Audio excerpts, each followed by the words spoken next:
Hello everyone, welcome to my channel. আজকে আমি review করব ম্যাকবুক এয়ার M2। চলুন দেখে নেই এটার মধ্যে কি অবস্থা কি আছে। তো ফার্স্টে আমি আনবক্সিং করতেছি। এটা ইনটেক অবস্থায় আছে, তো চলুন দেখে নেই।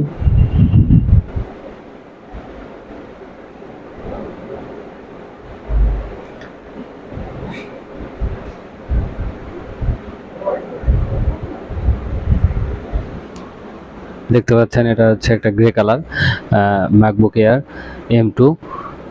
এটার প্রাইস পড়ছে 1,38,000 টাকা। আর আরও অন্যান্য জায়গায় ডিসকাউন্ট চলতেছে, বাট এটা আমি একটা অথেন্টিক শপ থেকে নিচ্ছি 1,38,000 টাকা। দেখেন এটা হচ্ছে একটা যে এটা যখন হচ্ছে ডিসপ্লেটা ওপেন করবেন তখন এটা অন হয়ে যাবে। আর এটা 8GB RAM, 256GB SSD, grey colour M2। আর দেখতে পাচ্ছেন সামনে এটা হচ্ছে ফিঙ্গারপ্রিন্ট এবং পাওয়ার বাটন একটাই। তো এটা আমি ফার্স্ট ওপেন করলাম,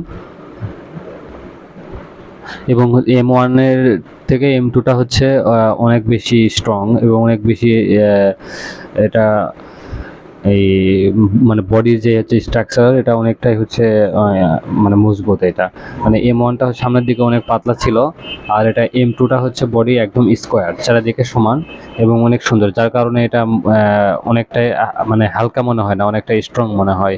দেখতে পাচ্ছেন এই যে চারিদিকে এরকম সমান। তো এবং এটা চার্জার হচ্ছে যেটা আছে অনেক বড় এটা। তো থ্যাংক ইউ।